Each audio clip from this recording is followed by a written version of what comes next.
Assalamualaikum warahmatullahi wabarakatuh. Bismillahirrahmanirrahim. Hamdan wa thana'an laka ya Allah, salatan wa salaman laka ya Habiballah wa ala alika wa ashabika ya khair halkillah, laka ya Rasulullah wa li jami' man ittaba'a dinaka ya Habiballah, haqiqatan min ladun Adam la yaumil qiyamah, radhiyallahu lana wa lahumul Fatihah. A'udzu billahi minasy syaithanir rajim. Bismillahirrahmanirrahim. Alhamdulillahi rabbil alamin arrahmanir rahim maliki yaumiddin. Iyyaka na'budu wa iyyaka nasta'in ihdinas siratal mustaqim siratal ladzina an'amta 'alaihim ghairil maghdubi 'alaihim waladdallin. Amin. Ila qarrabina ila Allah ta'ala li mahabbatina ila Rasulillah sallallahu alaihi wasallam li salamatina fid din wa dunya wal akhirah, li qada'i duyunina li qada'i hajatina min hawajid dunya wal akhirah, sir arzaqina ala lamdayba mubarakan katsira wa sa'a la shadidina qulubina shamradina wa batina dawil balaya wal man wal fitan wal asqam wal manabina li masalina li baydina auladina wa dhurriyyatina wa jiwarina asdiqaina wa jami'il muslimin wal muslimat wal mu'minin wal mu'minat la ya'minun mulambad wal izzil islam wal muslimin bijudika ya Allah, bi syafa'ati nabiyyika ya Allah, bi barakati awliyaka ya Allah, bi asraril Fatiha. A'udzu billahi minasy syaithanir rajim. Bismillahirrahmanirrahim. Alhamdulillahi rabbil alamin arrahmanir rahim maliki yaumiddin. Iyyaka na'budu wa iyyaka nasta'in ihdinas siratal mustaqim siratal ladzina an'amta 'alaihim ghairil maghdubi 'alaihim waladdallin. Amin. Kita melanjutkan kembali ngaji kitab Rubaiyat karya Maulana Jalaluddin Rumi pada bait puisinya yang ke-64. Kitab Rubaiyat ini memuat hampir 2000 bait puisi. Kita sekarang baru pada di bait yang ke-64. Kalau ini sebulan sekali, mungkin butuh bertahun-tahun. Ini di sini sampai 64 ini, saya kira ini sudah lebih 1 tahun ya, lebih 1 tahun. Dalam setahun mungkin 10 kali perjumpaan kalau ada. Bismillahirrahmanirrahim. Qala al-musannif rahimahullah ta'ala wa nafa'ana bi'ulumihi wa amadana bi asrari wa afadu alaina min barakati wa bikum amin. Yaman, wahai orang, anta adapun kau, fardun ialah unik, kasyamsi seperti matahari, ta'al, datanglah kemari. Al-bustan adapun kebun, wal waraku dan daun, sufrun ialah kuning, fi ghiyabi wajhika dalam ketiadaan wajahmu, dalam ketidakadaan wajahmu. Fata'al, maka datanglah engkau kemari. Al-alam adapun alam, fi ghiyabika dalam ketiadaanmu, ribarun ialah tanah, wahabaun dan debu. Fata'al, maka datanglah engkau kemari. Wahadil majlis adapun majlis ini, wahadil hayat dan kehidupan ini, baridani ialah dingin, min dunika tanpa engkau. Fata'al, maka datanglah kemari. Ini yang disebut sebagai engkau dalam puisinya Maulana Rumi. Ini bisa menunjuk kepada orang terkasih di hadapan Allah Ta'ala, yang diperkenankan oleh Allah untuk membimbing siapapun datang kepada hadiratnya. Orang seperti ini memiliki denyut rohani yang kuat, sehingga orang bisa menemukan alamat Allah lewat orang suci seperti ini. Maka karena itu, di dalam hidup ini kita mesti memiliki pertautan yang kuat dengan orang-orang Rabbani, dengan orang-orang ilahi.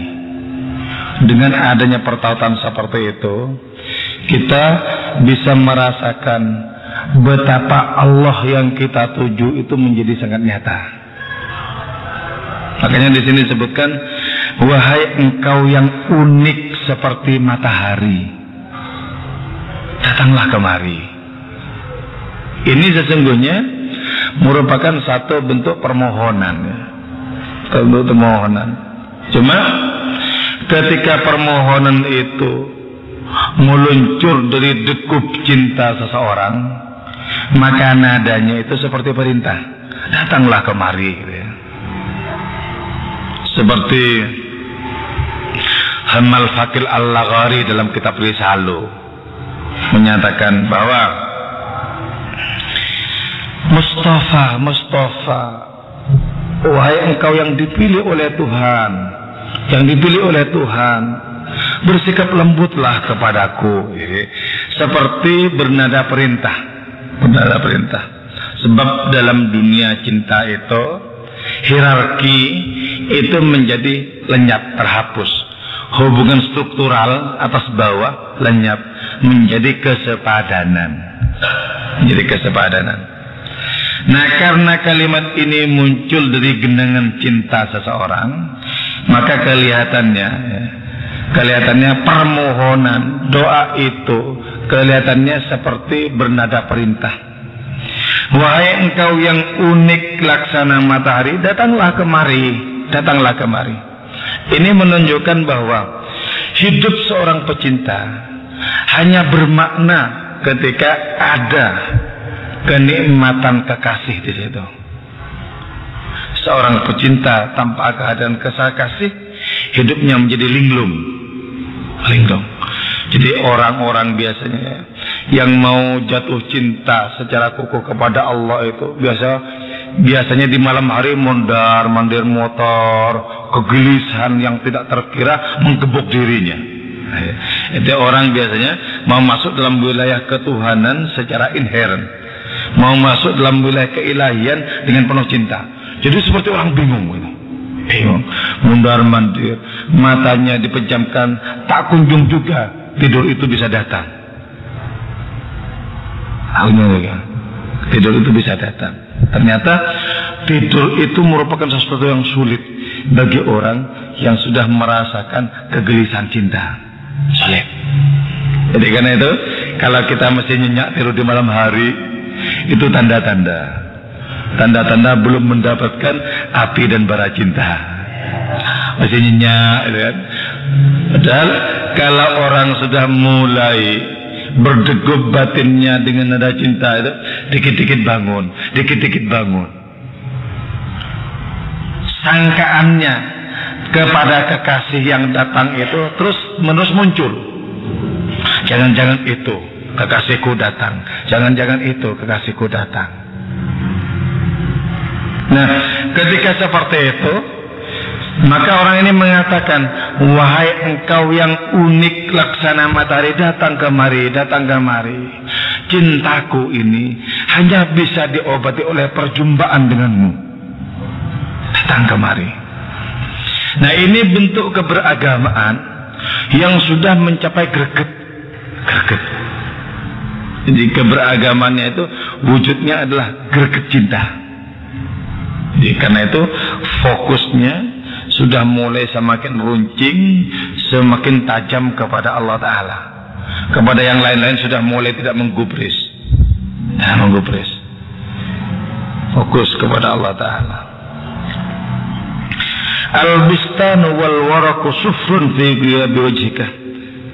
Kalau engkau tidak datang, maka kebun dan daun-daun menjadi kuning pudar karena ketidakhadiranmu itu. Jadi jiwa ini laksana kebun yang rimbun dengan daun-daun dan bebuahan.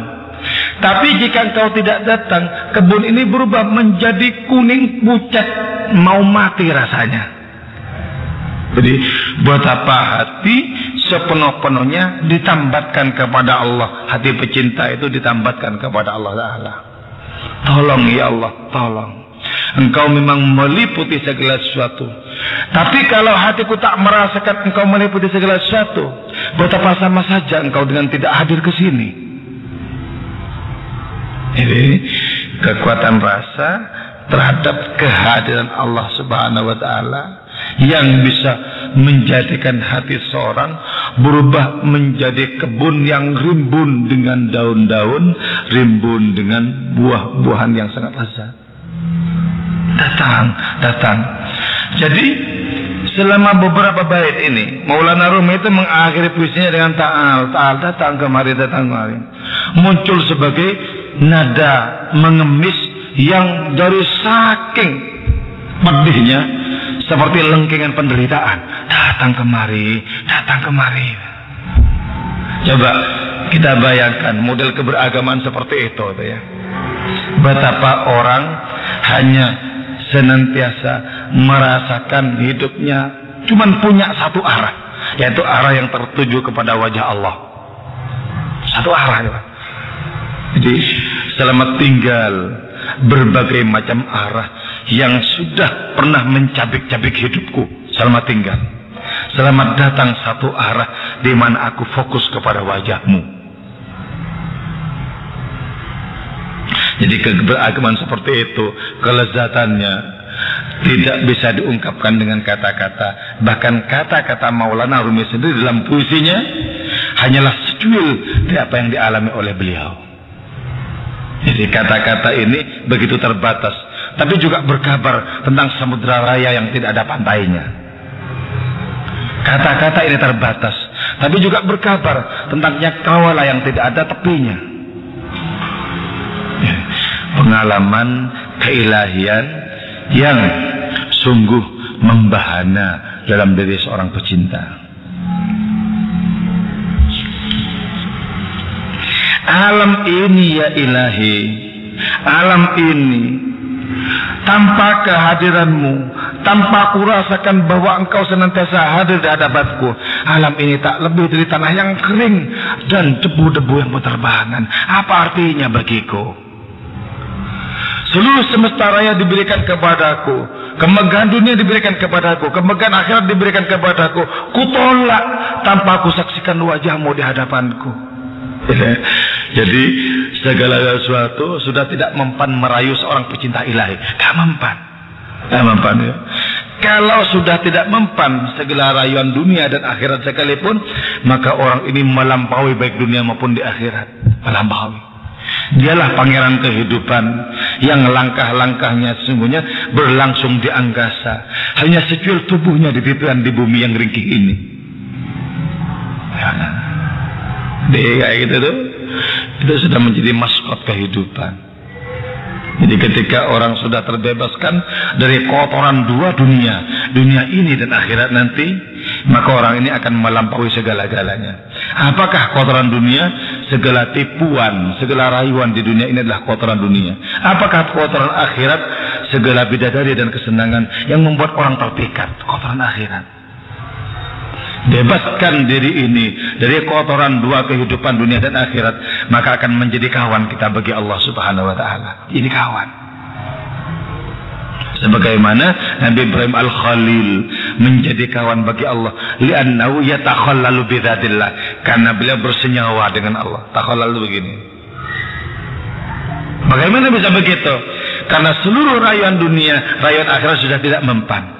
Kenapa bisa tidak mempan? Karena jatuh hati sepenuh-penuhnya kepada Allah Subhanahu wa ta'ala. Betapa eman-eman umur diberikan kepada kita dan kita tak kunjung jatuh hati kepada Allah Subhanahu wa ta'ala. Betapa eman-eman. Sungguh betapa sangat bermakna umur yang paling singkat sekalipun, tapi berisi kobaran-kobaran cinta ilahiyat, bermakna bernilai ribuan-ribuan tahun. Apa yang kita buru dalam kehidupan ini selain Allah Ta'ala sebagai Maha Kekasih? Tidak ada yang kita buru. Segala sesuatu pada akhirnya akan mengecewakan kita. Segala sesuatu pada akhirnya akan muncul sebagai jurang-jurang nestapa. Hanya Allah yang betul-betul memikat dan menjanjikan kesenangan atas segala kesenangan. Cinta ilahiyat.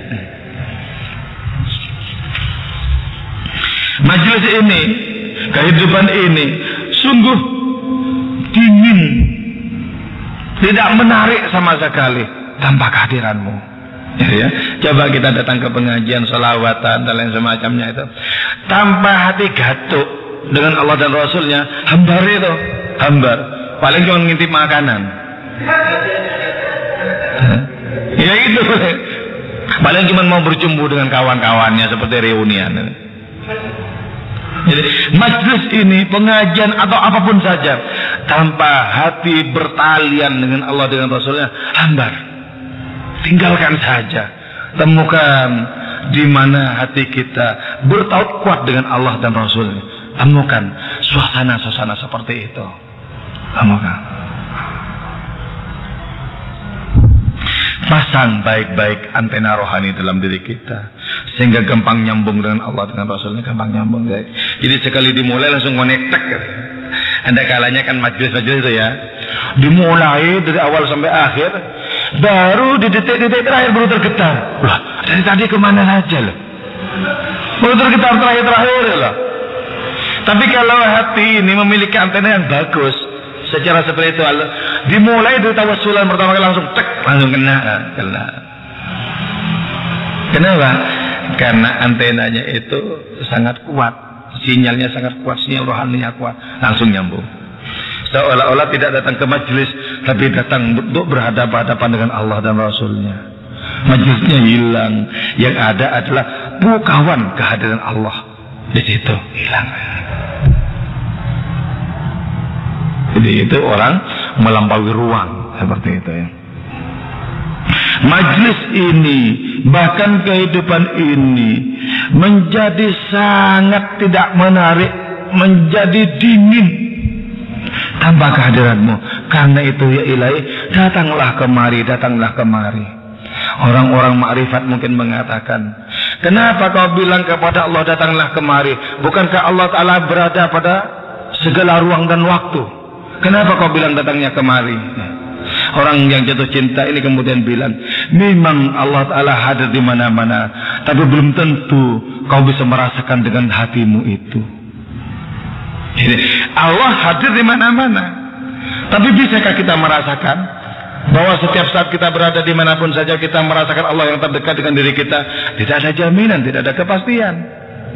Sebab kata kitab hikam, min wujudi qahri ta'ala an hajabaka bima laisa bimawjudin ma'ahu. Kata kitab hikam, termasuk tanda kemahaperkasaan Allah Ta'ala, Allah itu menghijabmu dengan sesuatu yang tidak ada. Sebab apa? Hakikat hijab itu tidak ada sebenarnya. Kalau hijab betul-betul ada, berarti Allah tidak meliputi segala sesuatu. Kalau hijab itu betul-betul ada, berarti ada yang lebih luas ketimbang Allah Ta'ala, yaitu hijab itu sendiri. Gak ada sebenarnya, gak ada. Maka karena hijab itu tidak ada secara hakiki, Allah kemudian berfirman bahwa ana qaribun bila masafatin wa ana ba'idun bila masafatin. Aku dekat, tidak ada hubungannya dengan jarak geografis. Aku jauh, tidak ada pula hubungannya dengan jarak geografis. Tidak ada hubungannya dengan senti dan meter. Tidak ada hubungannya.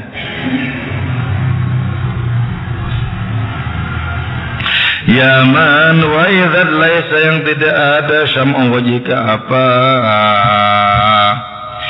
dian wajahmu atau rona wajahmu itu masnu'an, ialah diciptakan. Ta'al, datanglah engkau kemari. Wa ya man wa idzat laisat, yang tidak ada suratuka apa rupamu itu mimma ilmani, dari air sperma. Ta'al, datanglah engkau kemari. La tukhfi, denganlah engkau sembunyikan nafsaka terhadap dirimu fil ghadabi, dalam kemurkaan. Inna hasnaka, sungguhnya keindahanmu ghairu qabilin, ialah tidak menerima lil ikhfa, bagi adanya penyembunyian. Ta'al, datanglah engkau kemari. Wahai engkau yang rona wajahmu itu sama sekali tidak diciptakan. Jadi bagaimana ya kita yang fana, kita yang baru bisa jatuh hati kepada Allah Ta'ala yang tidak berbentuk, yang tidak berupa? Bagaimana coba? Kita mungkin berhadapan dengan pertanyaan, kalau engkau tak pernah berjumpa dengan Allah, bagaimana kau bisa jatuh hati terhadap Allah?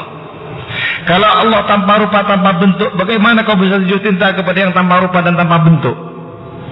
Bagaimana? Ketahuilah bahwa sungguhnya orang yang sudah cinta kepada Allah, hati yang cinta kepada Allah, sesungguhnya hati itu sudah diperankan oleh Allah sendiri. Cinta adalah sifat Allah. Kita mati-matian belajar untuk bisa menirunya. Nah, ketika sifat Allah berupa cinta itu ditumbuhkan di dalam diri kita, maka kita kemudian merasakan degup kecintaan kepada Allah, merasakan kegelisahan cinta kepada Allah Ta'ala.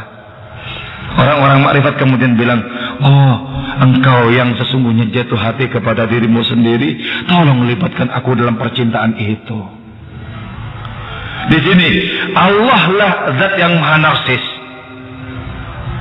Karena sesungguhnya setiap hati yang jatuh cinta kepada Allah, Allah lah yang jatuh cinta sebenarnya kepada dirinya sendiri. Kalau tidak, bagaimana mungkin ada makhluk yang fana bisa jatuh hati kepada yang abadi?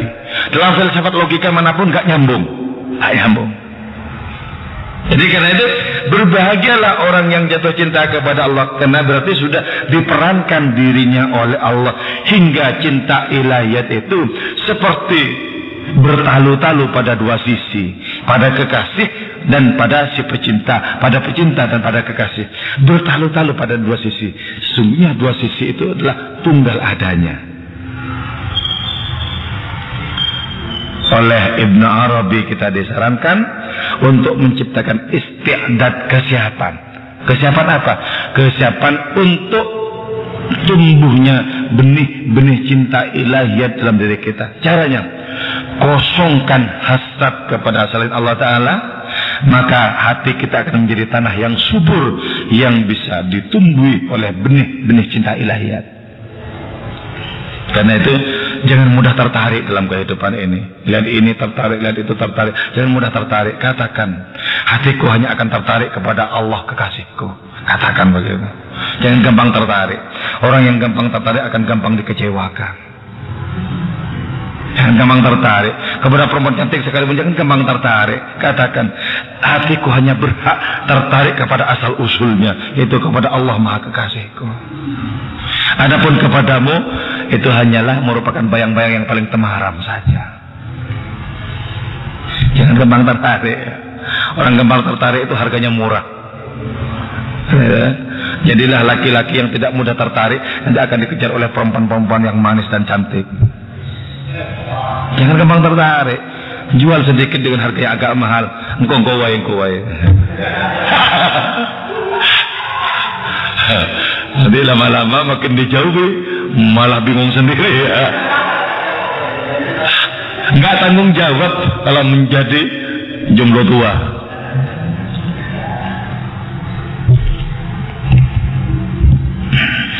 Wahai engkau yang roman wajahmu sama sekali tidak diciptakan, datang, tolong datang dong kemari. Betapa cinta ini nyaris mencekik nasibku, datang kemari.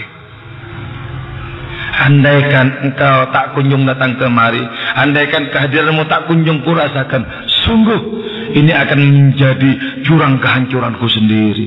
Jadi betapa sangat nelangsa ya, orang tercekik karena cinta, langsa banget lah ya. Tapi anehnya, setiap orang yang menderita karena cinta, orang ini tidak akan pernah ingin terbebaskan dari derita cinta ini. Jadi aneh, ada penyakit yang aneh, yang setiap kali orang terkena penyakit ini selamanya tidak ingin sembuh. Itulah penyakit cinta.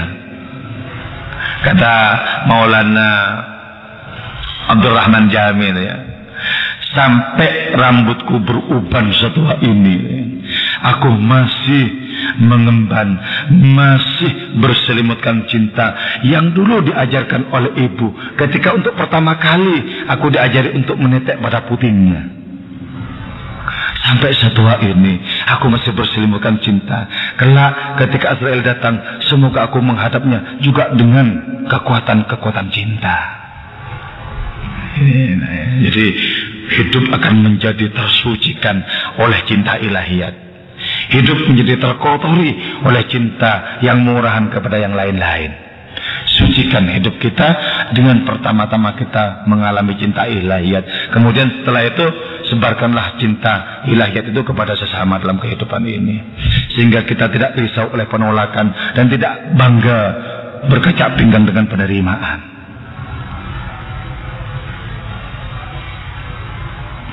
Oh, jangan kau sembunyikan dirimu dalam kemurkaan. Engkau kekasih murka kepadaku berkali-kali, murkamu jauh lebih kurindukan ketimbang senyuman perempuan-perempuan yang lain. Hebat ya. Dimurkai Gusti Allah Ta'ala, memang sudah jatuh cinta kepada Allah, gak masalah. Ada seorang waliullah dilarang untuk berbicara tentang rahasia-rahasia Allah Ta'ala. Allah berfirman, kau lanjutkan pembicaraanmu tentang rahasia-rahasia keagamanku, ku robek nanti hidupmu, ku robek nasibmu.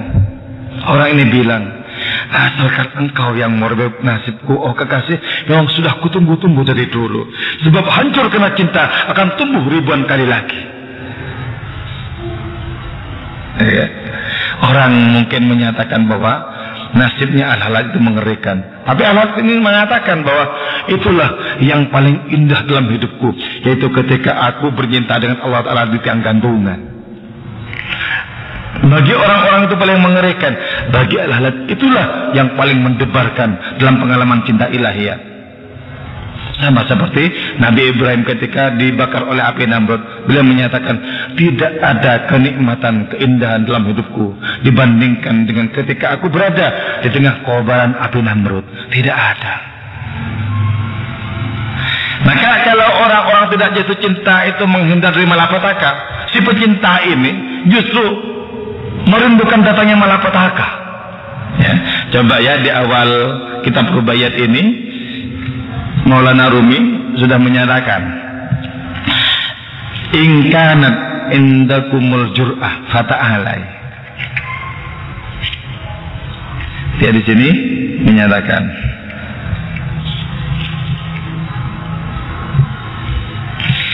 faya ayatul wusah, wahai duka cita, ingkan indakal jur'ah, jika engkau memiliki nyali, datanglah kemari. Ditantang duka cita.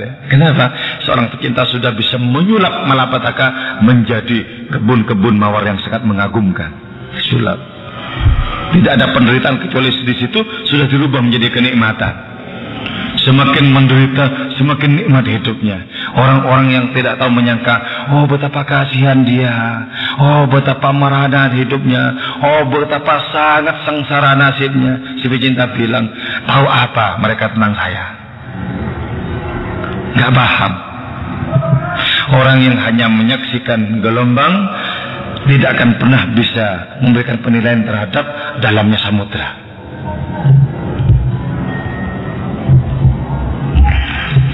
Inna husnuka ghairu qabil likhfa fata'alai. Sesungguhnya keindahanmu sama sekali tidak akan bisa disembunyikan. Ini sudah mengalami penglihatan yang nyalang terhadap keindahan Allah Ta'ala yang hadir dan berpendar di mana-mana. Jadi seorang pecinta itu ketika sudah ditarik oleh Allah Ta'ala, dia akan menyaksikan Allah Ta'ala pada segala sesuatu. Sehingga dia mengatakan, wajahmu ya ilahi tidak akan pernah bisa disembunyikan. Dimanapun aku berada, yang paling tampak di pelupuk mata batinku adalah keindahanmu.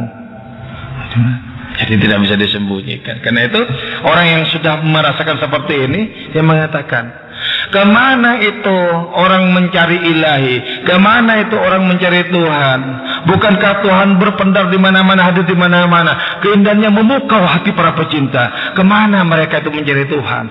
Kenapa mereka bingung di masjid? Bahkan mereka bingung di Baitul Ka'bah sana. Kemana mereka mencari Tuhan? Bukankah Tuhan itu hadir di mana-mana? Ini ketika cinta sudah bisa menekuk jarak. Ketika kerinduan itu berevolusi menjadi cinta. Rindu itu dibatasi oleh jarak. Cinta adalah kesanggupan menekuk jarak. Jadi orang kangen itu karena ada jarak. Betapa kangen hatiku itu jarak. Tapi ketika sudah muncul menjelma cinta, yang dikangen itu menjadi hadir. Bahkan dirinya sendiri muncul sebagai kekasih. Ketika aku jatuh hati kepadamu, ternyata aku saksikan pada dirimu adalah kehadiranku. Sesungguhnya aku gak yang jatuh cinta kepada diriku, atau engkau yang jatuh cinta kepada dirimu.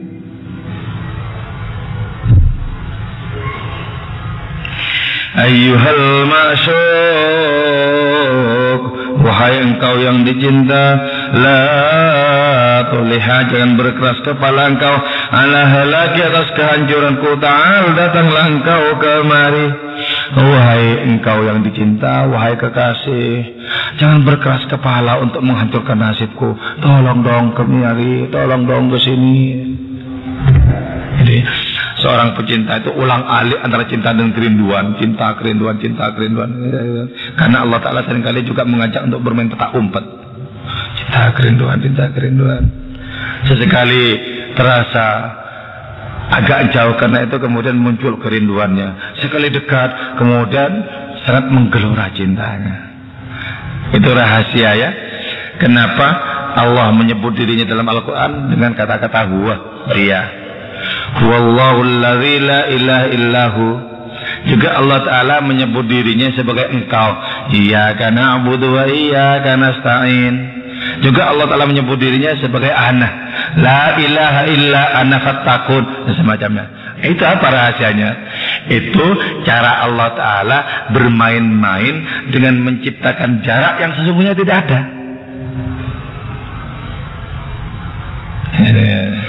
Ketika Allah Ta'ala memunculkan dirinya sebagai aku, maka si pecinta ini kehilangan dirinya sendiri. Kehilangan dirinya sendiri. Sebagaimana Nabi Isa, kuciptakan burung dari lempung, kuhidupkan orang mati, katanya. Sesungguhnya akunya itu sudah diganti oleh keakuan Allah. Lenyap Nabi Isa bagi dirinya sendiri, suung bagi dirinya sendiri, digantikan oleh kehadirat Allah Ta'ala. Karena itu apa yang dikerjakan itu adik kodrati, melampaui seluruh kesanggupan umat manusia. Adik kodrati itu sebagai aku. Ketika Allah memposisikan dirinya sebagai engkau, Allah ingin berdialog dengan hamba terkasihnya. Kita ini dikasih sarana oleh Allah Ta'ala untuk berdialog dengan Allah Ta'ala dengan iyyaka na'budu wa iyyaka nasta'in. Hanya kepadamu, seolah-olah kita berhadapan-hadapan. Hanya kepadamu ya Allah kami menyembah, tidak menyembah kepada yang lain-lain. Hanya kepadamu kami memohon pertolongan, sebab apapun yang lain tidak memiliki kesanggupan untuk menolong. Jadi kita diajak oleh Allah Ta'ala untuk bercengkrama dengan Allah memposisikan dirinya sebagai engkau.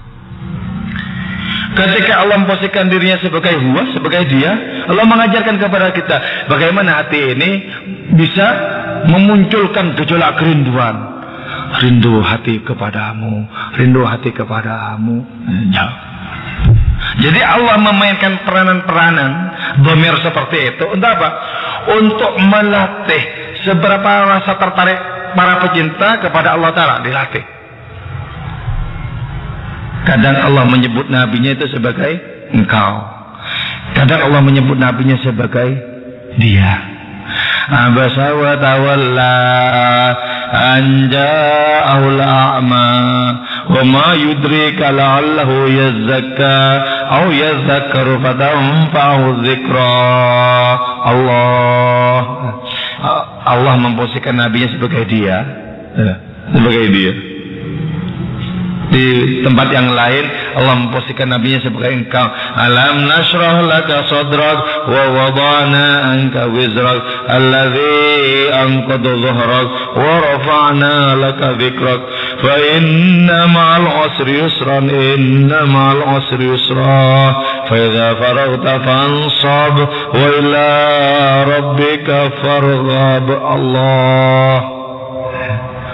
Allah mencoba menjadikan hati ini dalam apa? Dalam gerakan ketertarikan. Kadang dilenyapkan oleh Allah, kadang dimunculkan agar bisa terjadi dialog. Dialog yang sesungguhnya dalam hal apapun, sesungguhnya monolog sebenarnya. Kenapa? Karena sesungguhnya 2, 3, 4 dan selanjutnya itu sesungguhnya adalah tipuan dan bayang-bayang. Hakikat ada itu satu sebenarnya. Satu. Karena itu jangan percaya dengan bayang-bayang beraneka ragam itu. Kau percaya tanganku karena begini terus ada 2 atau banyak, di sini 1, sini semacamnya. Seperti jurus lengan 1000 itu. Jangan percaya, satu kok tanganku itu. Sama, irada Allah Ta'ala tunggal. Tapi realisasinya menjadi sedemikian rupa. Jangan percaya kepada sedemikian rupa. Lihatlah asal usulnya, irada Allah yang tunggal. Jadi ini cara apa? Cara pintas untuk sampai kepada Allah Ta'ala. Kalau kita punya greget ya. Kalau kita dianugerahi oleh Allah Ta'ala degup kerinduan dan cinta kepada hadiratnya.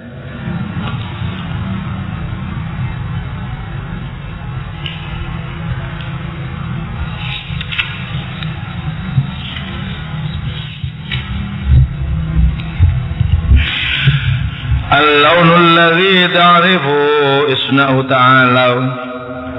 Al-launu adapun rupa alladzi ta'rif yang mengenal kau kepada itu ladzi isna' berbuatlah kau kepada ladzi ta'al datanglah kau kemari. Ya Allah, jadikan diri ini rupa apapun yang kau kehendaki.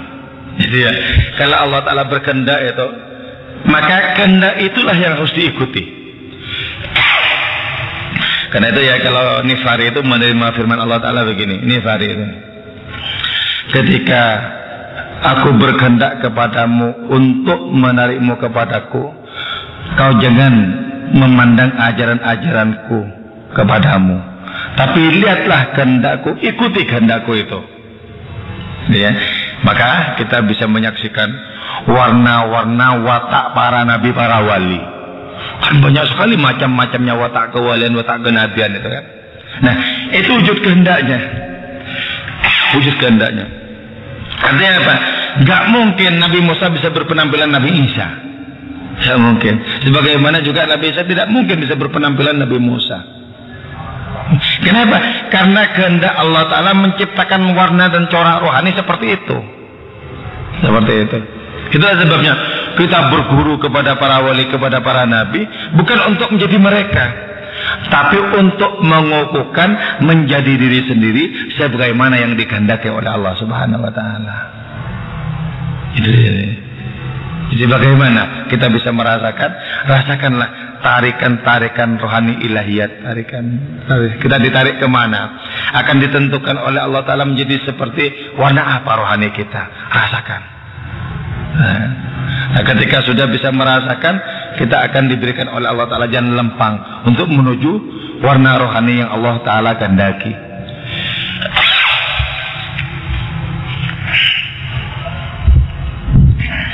Di sini berarti apa? Berarti kita itu adalah lahan yang terserah kepada Gusti Allah untuk menanami pohon apapun pada diri kita. Kita ini seruling yang tergantung kepada Allah, mau dibunyikan seperti apa. Asalkan engkau yang meniupi Allah, maka aku sebagai seruling dan berbunyi indah sekali. Bagaimana kita bisa menjadi seruling ilahi? Kosongkan diri ini dari apapun selainnya, maka kita akan muncul menjadi seruling yang ditiup setiap saat oleh Allah Subhanahu wa Ta'ala. Seruling tidak akan pernah berbunyi kalau penuh dengan tanah di dalam perutnya itu. Ditiup seperti apapun, baik dengan nada tinggi maupun nada tidak akan pernah berbunyi. Karena itu ketika kita sampai kepada la ilaha, itu berarti sampai kepada kekosongan. Kekosongan. Dan itu ya, orang ateis itu sebenarnya sudah mencapai separuh syahadat. La ilaha, itu berarti ya. Asyhadu an la ilaha, separuh syahadat, tinggal separuhnya lagi. Tugasnya kita semua untuk mengilallahkan itu. Separuh syahadat itu sudah sampai kepada nafi, tapi belum sampai kepada isbat. Nah, ketika orang sampai kepada isbat yang sesungguhnya, orang ini mau mencapai kebun ilahiyat, taman bunga ilahiyat, akan mencapai keindahan. Maka isbatkan batin kita dengan sungguh-sungguh, maka kita akan merasakan nikmatnya kemesraan dengan Allah Ta'ala. Itu dari mana? Dari isbat. Nafikan dengan sepenuh hati segala yang lain, maka nanti akan muncul benih-benih dari bunga isbat. Nafikan. Jadi kita belajar untuk ini enggak, itu enggak, Allah baru oke. Ini enggak. Allah oke. Jangan gampang di oke. Nanti apa-apa di like. Dasarnya ya pertemanan gak enak kalau gak nge-like.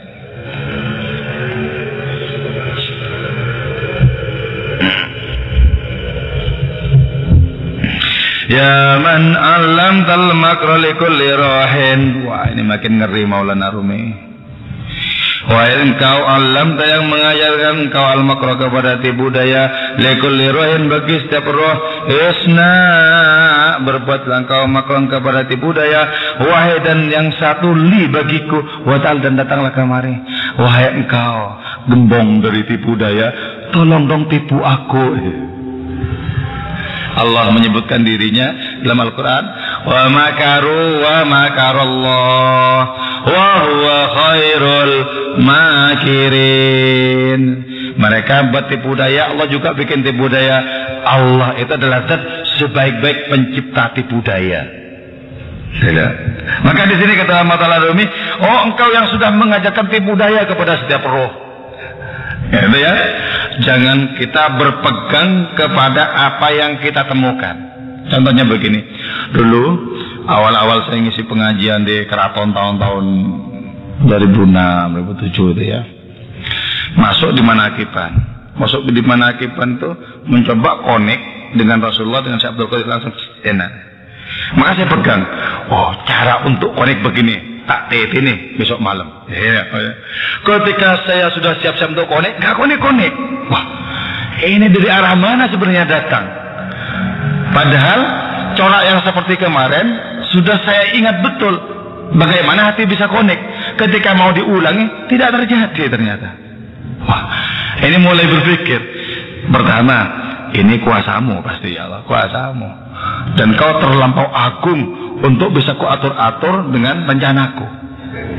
Ya, kan misalnya kalau dimulai Fatihah langsung konsentrasi. Konik kemarin. Ketika mau diulangi nggak terjadi ternyata. Wah, kalau begitu ini bukan perkara latihan ini saya kira. Nah, itu yang dalam kitab Hikam disebut dengan warid inspirasi. Inspirasi rohani. Seperti itu. Nah, itu menunjukkan bahwa Allah ingin mengatakan, loh, yang menentukan konik apa tidak konik hatimu aku kok malah ditete ini bagaimana caranya? Ya percuma. Oh ini mutlak gitu, merupakan prioritasku kok. Kekuasaanku sebenarnya. Itu warid seperti itu. Jadi, wahai engkau yang mengajarkan tipu daya pada setiap ruh.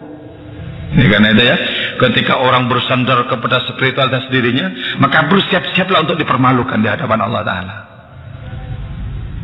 Makanya ya, kalau Maulana Rumi mengatakan, oh engkau ya ilahi, yang senantiasa mempermalukan dia si bijak. Jadi, kenapa? Orang yang paling bijak sekalipun, ketika dia berpangku, bertumpu kepada sikap bestari yang dimilikinya sendiri, maka dia akan dipermalukan di hadapan kemahaan Allah Ta'ala. Gak bisa apa-apa itu. Oh engkau yang mengajarkan tipu daya bagi setiap roh, ciptakan dong tipu daya. Jadi kalau rencana Allah menciptakan tipu daya adalah sebuah keistimewaan kepada kita, maka kita berharap tipu daya itu. Tolong dong bikin tipu daya yang spesial untukku. Yang dengan tipu daya itu kita mengalami rasa cinta yang berdebar-debar dalam hati kita. Tolong kalau begitu, mau ditipu setiap saat juga boleh. Ini ya. Bukankah seorang pecinta itu merasa senang dengan sapaan kekasihnya, biarpun sapaan itu adalah tipu daya. Tipu daya. Jadi sapaan tipu daya dari seorang kekasih itu jauh lebih nikmat ketimbang semesta yang diberikan oleh orang lain. Jadi beruntunglah ada orang yang kita cinta itu ngerjain kita, beruntung senang hati kita, syukuran. Jadi ditipu oleh kekasih, syukuran ditipu. Kenapa? Itu pengalaman paling agung bisa ditipu oleh kekasih itu. Kita bisa mengatakan, sesungguhnya kalau aku mau, aku bisa tidak tertipu. Tapi karena menghargai hasratmu untuk menipuku, ku terima tipuanmu dengan lugu sekali.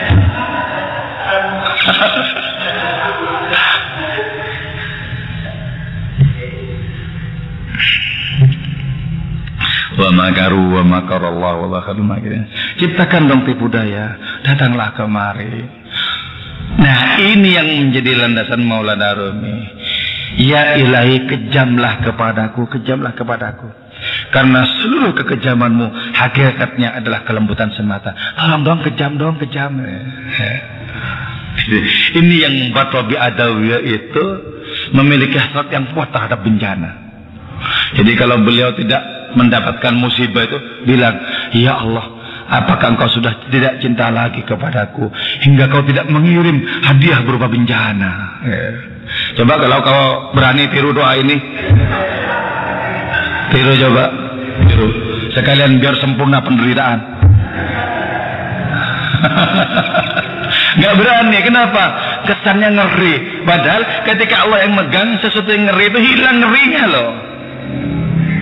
Ketika Allah memegang dengan cinta batu yang paling cadas, dia menjadi lebih lembut ketimbang embun pagi sekalipun. Nah, Allah tadi mau gang dengan apa? Dengan nada cintanya yang paling cadas itu menjadi sangat lembut, lembut. Tapi ketika Allah memegang bunga-bunga dengan tangan jalaliyahnya, dia lebih merupakan ancaman dibandingkan dengan musibah yang paling mengerikan sekalipun. Bukankah Allah Ta'ala membunuh musuhnya, itu Namrud, hanya dengan seekor nyamuk? Nyamuk di hadapan Namrud lebih berbahaya ketimbang gajah-gajah itu. Hanya dengan seekor nyamuk loh. Jadi kalau Allah Ta'ala memegang sesuatu dengan tangan keagungannya, dia bisa menjadi malapetaka yang lebih besar dibandingkan apapun. Nyamuk lebih malapetaka dibandingkan dengan seluruh gempa yang pernah terjadi di bumi ini, kalau Allah yang memegang dengan tangan jalaliyahnya. Kalau cuma nyamuk, ning masuk ke hidungnya Namrud, gatel kan begini, terus masuk gatel, akhirnya luka, infeksi, mati. Jadi gampang loh Allah Ta'ala mau matikan siapa saja, gampang, sangat mudah, sangat mudah. Jadi kalau sesuatu yang paling tidak berdaya dipegang oleh tangan keagungan Allah Ta'ala, dia bisa menjadi mengerikan. Sesuatu yang paling ganas, paling membahayakan, dipegang oleh kemahalembutan Allah Subhanahu Wa Ta'ala, menjadi sangat menyejukkan dan sangat indah adanya.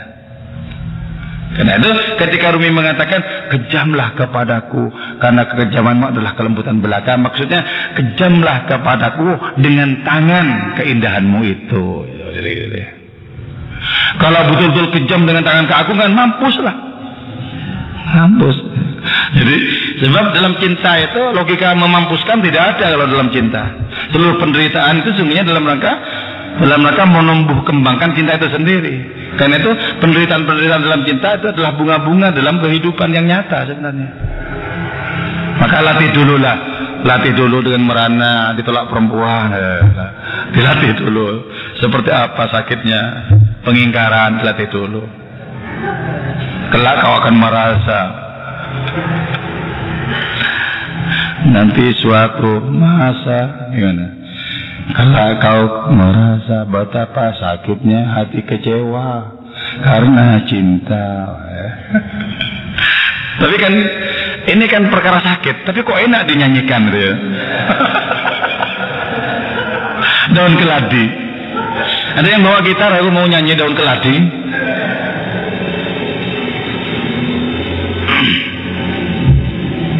Isna makron, bikinlah tipu daya yang spesifik untukku. Bikin dong tipu daya.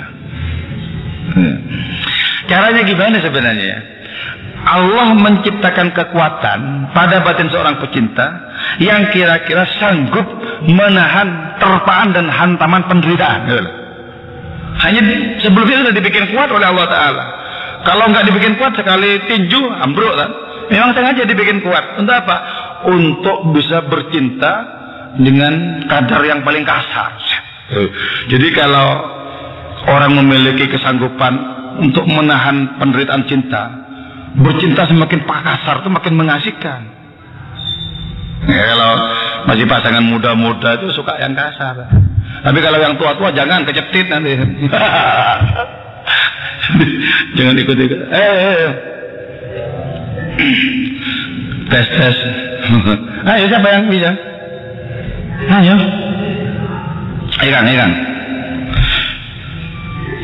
Jangan dinilai suaranya, nilailah keikhlasannya.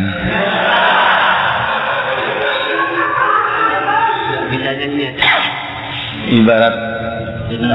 Oh iya harus saya.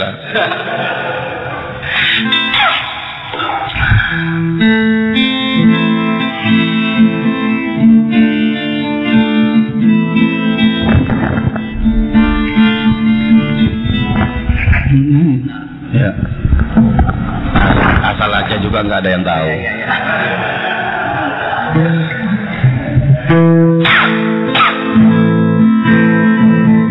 Di daun keladi, walaupun tergenang tetapi tak meninggalkan bekas. Apabila terkencang,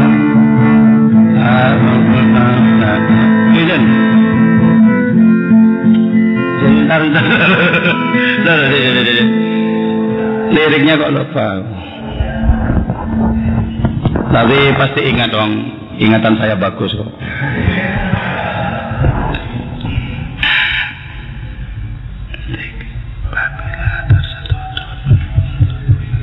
Oh, oke, ingat sedap.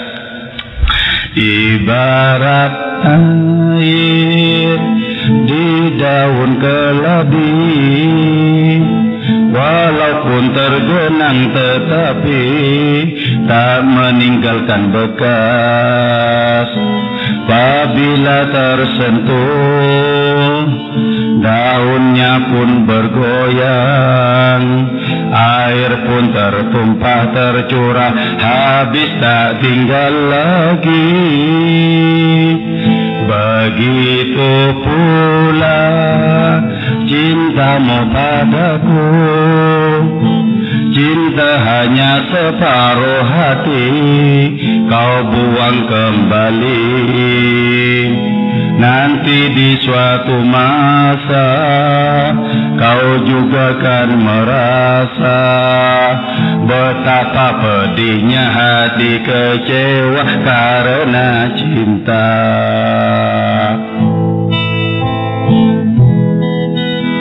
Intro. Bila kau lihat pemuda yang lebih kaya, cintamu pindah kepadanya. Tapi biarlah ku cari yang lain, akan ku buat sebagai korban cinta palsu hampa.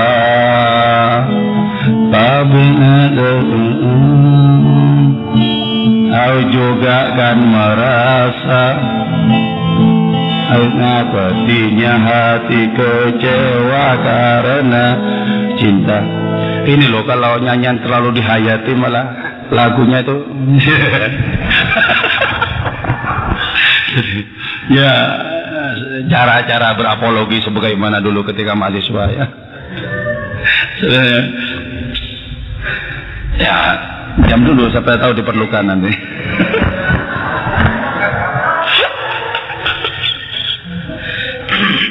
Oke ya. Nah, model lagu seperti ini tadi ya, kan tidak ada hubungannya dengan keilahian. Tapi kalau batin kita itu sudah tergenang menjadi telaga keilahian, apa saja lagu, apa saja musik, apa saja seni itu bernuansa Allah loh. Jadi enaknya memiliki hati sebagai telaga cinta ilahiyat. Apa saja nuansanya ilahi.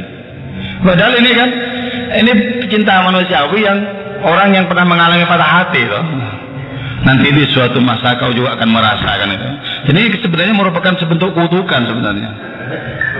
Betapa pedihnya hati kecewa karena cinta. Sekarang kau kecewakan aku, tunggu nanti tanggal mainnya di biskup kesayangan Anda.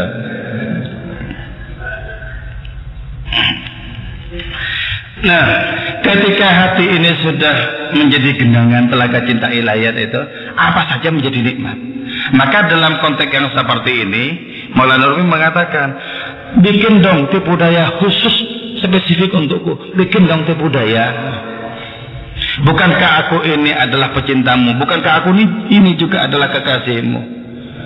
Maka karena dasar hubungan kita itu adalah cinta, apapun yang kau lakukan untukku itu sungguhnya adalah adalah keistimewaan bagiku. Bikin apa saja. Yang mengerikan sekalipun juga boleh. Nada-nada cinta menghasilkan hal-hal yang seperti itu. Jadi ketika orang lain merasakan pahit getirnya kehidupan, orang ini cuma merasakan manis. Apapun yang paling pahit bagi orang lain, lezat bagi orang seperti ini. Lezat. Sebab apa? Semua alam semesta ini semuanya adalah orkestrasi ilahi. Allah memainkannya dengan total, dengan sungguh-sungguh. Seorang pecinta menikmati bunyi apa saja, posisi apa saja, dinikmati. Jadi segala tipu daya sudah berubah menjadi kenikmatan.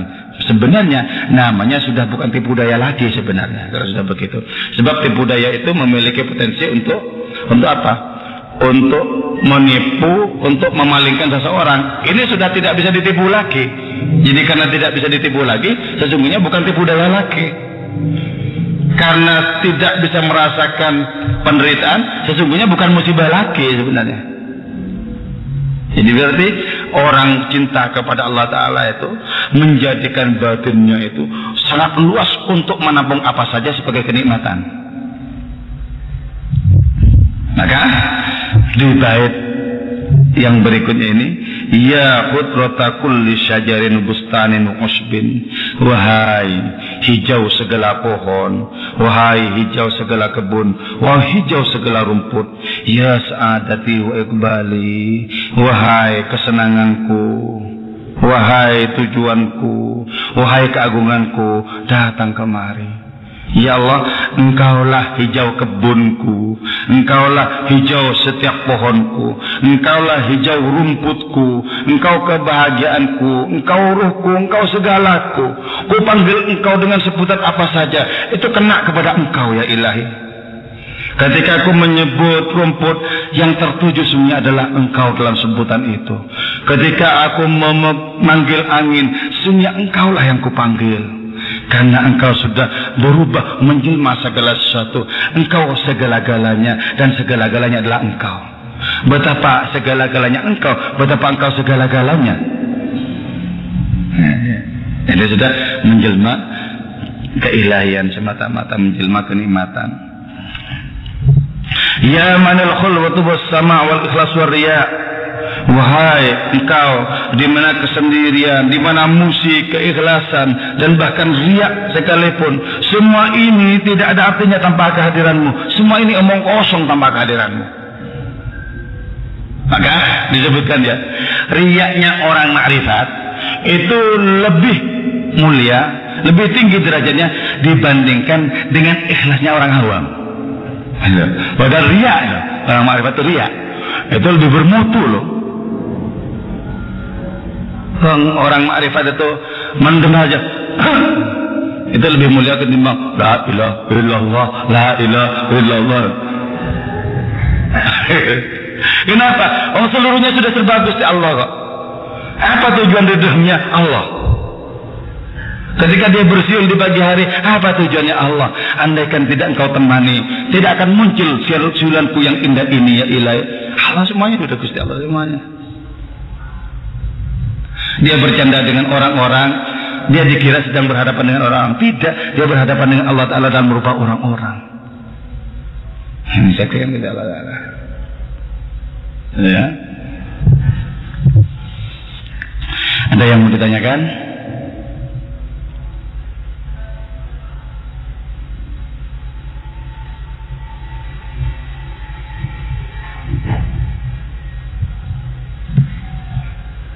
Ada? Nah ini malah terpukau semua, nggak ada yang bertanya. Baguslah saya kira, bagus. Sebab pertanyaan bagian dari kebodohan. Jadi kalau sudah mulai bingung itu berarti sudah mau muncul benih-benih cinta. Jadi nggak usah bertanya ya. Sebab ciri-ciri orang bisa meresapi segala-galanya itu memang tanpa pertanyaan. Teresap semuanya.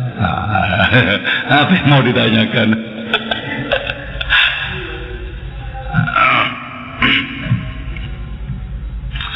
Bulan sabit yang jatuh di pelataran, bintang redup tanpa cahaya rembulan, langkah tanpa arah, sesat di jalan yang terang. Aku yang merasa dibuai pelukan dosa, ingin pulang membalut luka hatimu. Ku pun tahu betapa pedih batinmu. Beri kesempatan atau jatuhkan hukuman, andai maaf pun tak kau berikan. Air mata tulus jatuh di sudut bibirmu. Gimana terusannya? Lupa ya, karena tidak diolah vokal saya. Sebenarnya kalau diolah ya tidak jauh-jauh dari beruri, saya kira.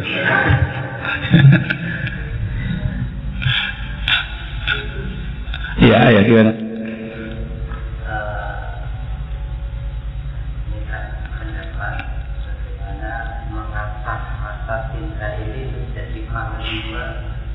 Daripada hati maupun akal itu, jadi rasa cinta ini panglimanya untuk mencintai dan yang lain-lain. Pertama bisa ini ya, biasanya orang jatuh hati itu, cinta itu karena perkara jasa ya, jasa.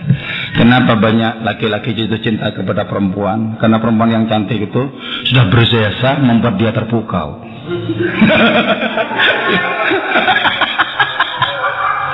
Ya, jadi kalau misalnya sampean jatuh hati kepada perempuan yang cantik ya, terus sampean kejar-kejar, dia bilang, apa kok terus-terusan ngikuti aku? Loh, sampean berjasa sama saya, berjasa membuat saya tidak tidur di malam hari.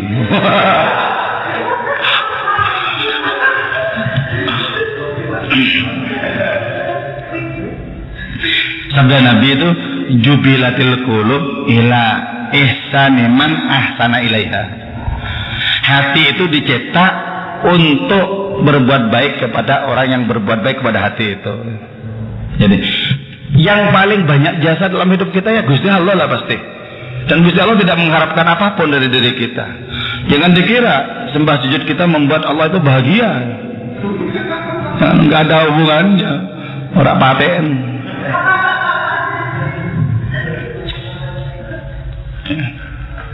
Nah, kalau kita berpikir jasa saja, maka mestinya hati kita terfokus kepada Allah.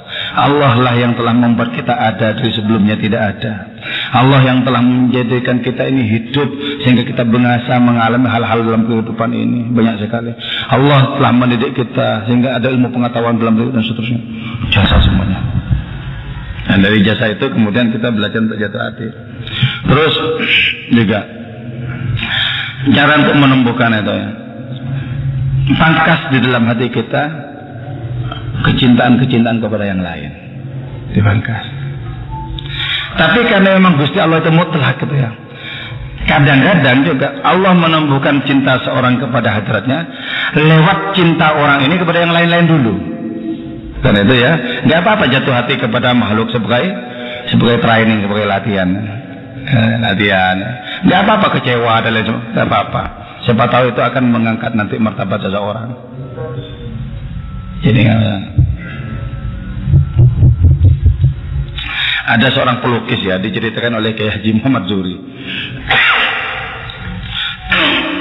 Seorang pelukis ini, sebagaimana kebanyakan seniman, itu hidupnya bohemian ya. Apa maunya lah, sembrono itu bohemian. Jadi tidak dipagari oleh berbagai macam ketentuan maunya gimana, terserah aja, biar semakin ekspresif ya, ide-idenya, imajinasinya kan itu. Nah si pelukis ini melukis berbagai macam hal dan lukisannya itu cukup laris dengan harga yang mahal. Tapi selama si pelukis ini bersama dengan ibunya, si pelukis ini lalai. Jadi semasa hidup ibunya itu masih ada, masih hidup itu, nggak pernah melukis wajah ibunya. Baru setelah ibunya meninggal itu kepikiran, ya Allah, kok nggak ngelukis ibuku ya? Kepikiran sangat kuat untuk melukis ibunya. Maka dia bikin sketsa tentang ibunya. Ketika selesai, dia merasa kayaknya ada yang kurang. Bagian karakter yang mana ya yang kurang? Bikin lagi lukisan tentang ibunya itu. Selesai, ada yang kurang lagi rasanya. Sampai si pelukis ini tidak mau lukis gambar-gambar lain, rupa-rupa lain. Terus akhirnya demi memunculkan adanya imajinasi yang kuat untuk melukis wajah ibunya ini, si pelukis ini mengembara berbekal uang dari menjual lukisan-lukisan yang sebelumnya. Mengembara tak tentu arah. Yang jelas keinginan cuma satu, bagaimana bisa melukis ibunya itu dengan seperfect mungkin. Dan tidak kunjung selesai melukis ibunya ini, sampai berbulan-bulan kan ini selesai. Sampai akhirnya uang perbekalan itu menipis. Ketika uang perbekalan yang menipis, dia sampai di sebuah gardu. Di situ hujan. Dalam kondisi hujan, orang ini pelukis ini lelah. Ketika lelah itu, dia tertidur. Ketika hujan masih mengguyur gardu itu, tertidur. Di dalam tidur, ternyata ibunya itu datang dalam mimpi. Nak, katanya, yang kau rindukan sesungguhnya bukan aku, nak. Bukan ibumu ini, bukan. Kau merindukan Tuhanmu sekarang, nak. Ibunya berkata-kata seperti itu, terpanjat pelukis ini bangun. Kemudian dia merasakan, iya. Sebenarnya yang kurindukan bukan betul-betul ibuku, bukan. Ibuku hanya dijadikan sarana oleh Allah Ta'ala agar aku bisa jatuh hati kepadanya. Hanya sarana. Jadi kan berarti apa? Orang ini sudah jatuh cinta kepada berbagai macam rupa dan warna. Tapi kalau Allah Ta'ala mau, itu kemudian dipegang, ditangani oleh Allah Ta'ala, dan di situ kemudian ini dibelokkan kepada hadiratnya. Kalau teori yang pertama tadi kan, kosongkan hati biar muncul benih-benih cinta kepada Allah Ta'ala kan itu. Bisa saja menerapkan ini, penuhi hati dengan kecintaan kepada apapun, nanti setelah tahu pedihnya kecintaan kepada makhluk-makhluk, muncul nanti kemudian tunas yang baru, cinta keilahian. Jadi rasakan dulu gebukan-gebukan makhluk yang pahit itu. Nanti akan siapa tahu muncul. Kalau begitu aku tidak mau dikecewakan lagi, katanya. Tidak mau dikecewakan lagi. Aku sudah menemukan alamat cintaku sekarang. Jadi boleh, sama-sama kau coba juga boleh. Ya boleh. Nanti kalau sudah sukses lewat cara yang kedua ini, jangan lupa berkabar kepada kawan-kawan yang lain. Ya, jadi sebab itu sudah menjadi pengalaman, berarti menjadi guru yang paling bisa dipercaya kalau sudah mengalami itu.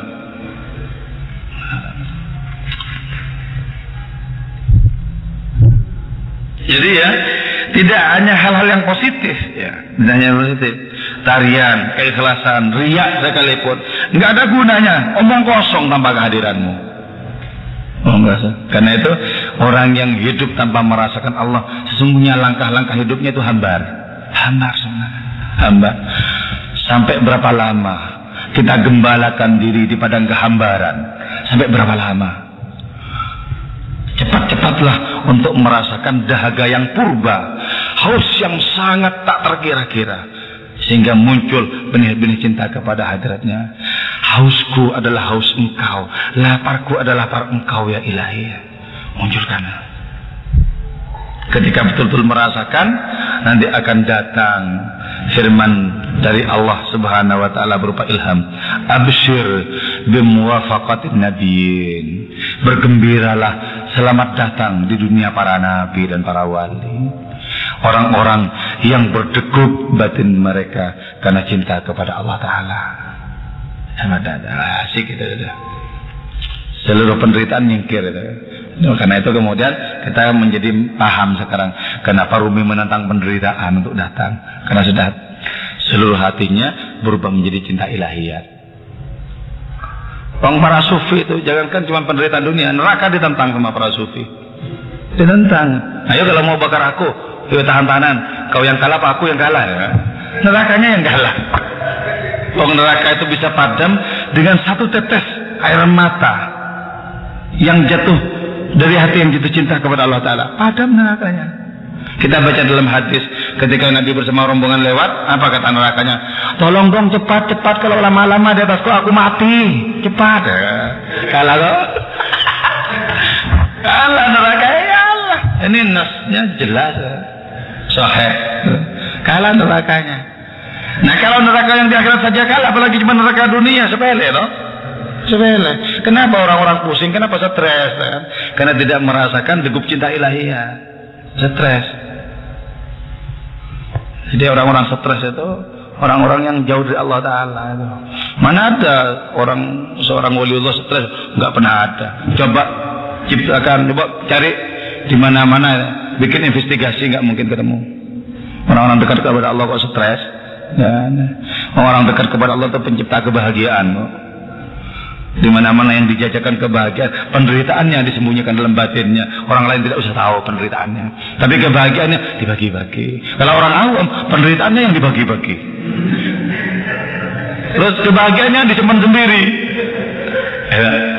Dulu ketika saya masih ngontrak S1 itu, Duin, YN dulu ya.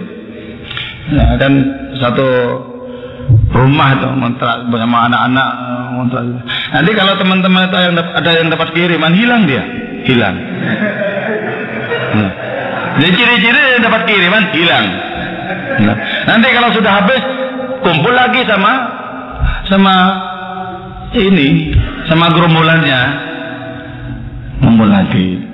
Jadi kalau sudah habis tuh, mari kita makan bersama-sama apa adanya. Jadi kalau punya uang hilang dia. Itu ciri-ciri orang awam itu. Jadi penderitaannya suruh tanggung sama orang lain.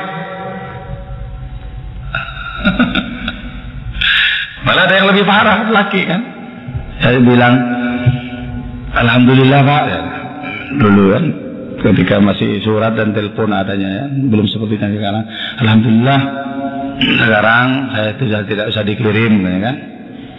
Nah, kau sudah kerja? Ya enggak. Dari mana? Alhamdulillah ada teman-teman yang menanggung.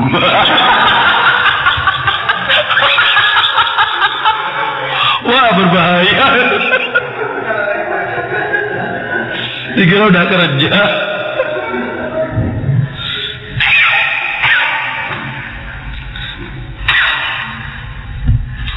Ada lagi? Ya. Pokoknya cinta itu tidak pakai pakem lah ya, tidak pakai pakem. Yang penting hasrat kita untuk mencinta. Terserah Gusti Allah Taala dengan dibelok-belok kemana, disuruh-suruhkan boleh. Terserah. Yang nggak pakai. Kita menggunakan cara yang pertama aja, kosongkan, belum tentu juga kok. Kalau orang itu tidak memiliki potensi, Allah tidak menganugerahkan potensi untuk cinta, maka cukup orang itu cukup bertakwa saja, tunduk saja dah cukup. Jadi orang sampai ditunduk itu belum tentu sampai kepada takwa, belum tentu sampai kepada cinta. Logika untuk orang kebanyakan nggak usah berbicara cinta, tidak dipendungi saja udah syukur. Nggak usah bicara cinta, selamat dari mungkar dan nakir udah syukur. Nggak usah bilang cinta, selamat dari apinya malaikat Malik udah syukur. Nggak usah datang ngomong cinta kemana-mana. Itu kan logikanya orang awam begitu. Walaupun kita bagian dari orang awam, apa salahnya kita mencicipi apa yang dicicipi oleh Maulana Rumi. Kita yang belum pernah merasakan cinta seperti apa, berlagaklah seperti orang yang jatuh hati. Dan apa? Yang namanya kebiasaan itu bisa mendatangkan kenyataan yang sesungguhnya. Dulu setiap kali saya ketemu perempuan cantik sebelum punya istri ya, setiap kali ketemu perempuan cantik, mau lebih tua tetap saya panggil adik. Kemana dek?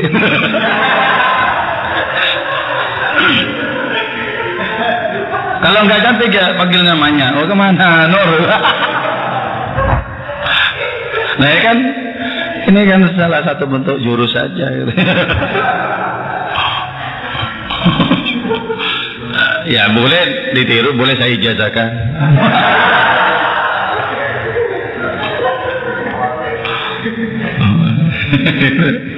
Jadi pura-pura lapor sana melotot sebenarnya, kenapa panggil adik ya, pura-pura gendeng aja gitu.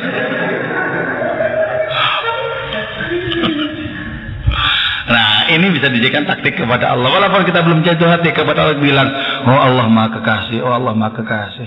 Ingin rasanya hati ini hanya tertuju kepadamu. Bosan rasanya menghadapkan hati ini kepada yang lain. Oh Allah Kekasih ya. Walaupun belum jatuh cinta. Nanti lama-lama apa yang dikatakan bisa menjadi kenyataan. Yang penting lagaknya dulu, modelnya dulu ya.